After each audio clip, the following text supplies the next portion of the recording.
ಈ ವರ್ಷ ನಾವು ಖುಷಿ ಪಡ್ಬೇಕು. ನಾಗೂರ್ ಸರ ಇವತ್ತು ಜೋರಾಗಿ ಚಪ್ಪಾಳೆ, ನಮ್ಮ ಇಲಾಖೆಗೆ ಜೋರಾಗಿ ಚಪ್ಪಾಳೆ. ಯಾಕಂದ್ರೆ ಶ್ರಮಜೀವಿಗಳು ಅವರ ನೇತೃತ್ವದಲ್ಲಿ ಇಡೀ ಜಿಲ್ಲೆ ಒಳಗ ರಿಸಲ್ಟ್ ಚೆನ್ನಾಗಿ ಬಂದ. ಈಗ ಮುಂದಿನ ದಿನಗಳಲ್ಲಿ ನಿಮ್ ತಂಗಿ ಇರ್ತಾರಲ್ಲ, ನಿಮ್ ತಮ್ಮ ಇರ್ತಾರಲ್ಲ, ನೀವು ಕಲಿಸಿದ ಅನುಭವನ ಆ ಮಕ್ಕಳಿಗೆ, ಆ ಅಣ್ಣ ತಂಗಿ ತಮಗೆ ಹೇಳಿ ಅವ್ರು ನಿಮಗಿಂತ ಹೆಚ್ಚಿಗೆ ನಂಬರ್ ಬರ್ಬೇಕು. ನಿಮ್ಮ ಸ್ನೇಹಿತಿಗೆ ಅಥವಾ ನಿಮ್ಮ ತಂಗಿ ಸ್ನೇಹಿತರಿಗೆ ಮಕ್ಕಳು ಅವರೆಲ್ಲ ಹೇಳಬೇಕು.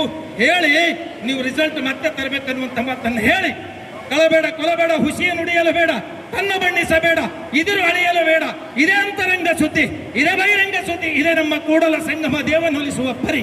ಈ ಒಂದು ವಚನ ಪಾಲಿಸ್ರಿ. ಸಂವಿಧಾನ ಬಾಬಾ ಸಾಹೇಬ್ ಅಂಬೇಡ್ಕರ್ ಕೊಟ್ಟಂತ ಸಂವಿಧಾನ ಪ್ರತಿನಿತ್ಯ ನಮ್ಮ ಮನೆಯಲ್ಲಿ, ನಮ್ಮ ಮನೆಗಳಲ್ಲಿ ಪಾಲಿಸಿದಂತ ಮಾತನ್ನು ಹೇಳಿ ನಿಮ್ಮೆಲ್ಲರಿಗೂ ಹಾ ಹೇಳಲ್ಲ, ಬಾಯ್ ಹೇಳಲ್ಲ, ಶರಣು ಶರಣಾರ್ಥಿ. ನಾನು ಶರಣು ಹೇಳ್ತೀನಿ, ನೀವೆಲ್ಲ ಶರಣು ಶರಣಾರ್ಥಿ. ನಿಮ್ಮೆಲ್ಲರಿಗೂ ಶರಣು ನಿಮ್ಮೆಲ್ಲರಿಗೂ ಶರಣು ಶರಣು ಶರಣಾರ್ಥಿ. ಬಹಳ ದೊಡ್ಡ ತಾಕತ್ತ. ಎದುರಿನೋ ವೈರಿದ್ರು ಕರೆಕ್ತಾನ ಹೇಳ ನೋಡ. ನಿಮ್ಮೆಲ್ಲರಿಗೂ ಶರಣು, ನಿಮ್ಮೆಲ್ಲರಿಗೂ ಶರಣು.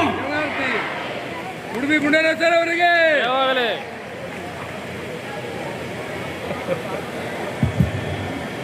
ಕ್ರೀಡೆಯ ನುಡಿಗಳನ್ನು ಹೇಳ್ತಾನೆ ತಮ್ಮೆಲ್ಲರಲ್ಲಿಯೂ ಕೂಡ ಕೆಚ್ಚದೆಯ ಮಾತುಗಳನ್ನು ವ್ಯಕ್ತಪಡಿಸಿರುವಂತಹ ಶ್ರೀ ಮುಡುಬಿ ಗುಂಡೇರಾವ್ ಸರ್ ಅವರಿಗೆ ಮತ್ತೊಮ್ಮೆ ವೇದಿಕೆ ವತಿಯಿಂದ ಅನಂತ ಧನ್ಯವಾದಗಳನ್ನು ಅರ್ಪಿಸ್ತಾ ಇದ್ದೇನೆ. ಆತ್ಮೀಯ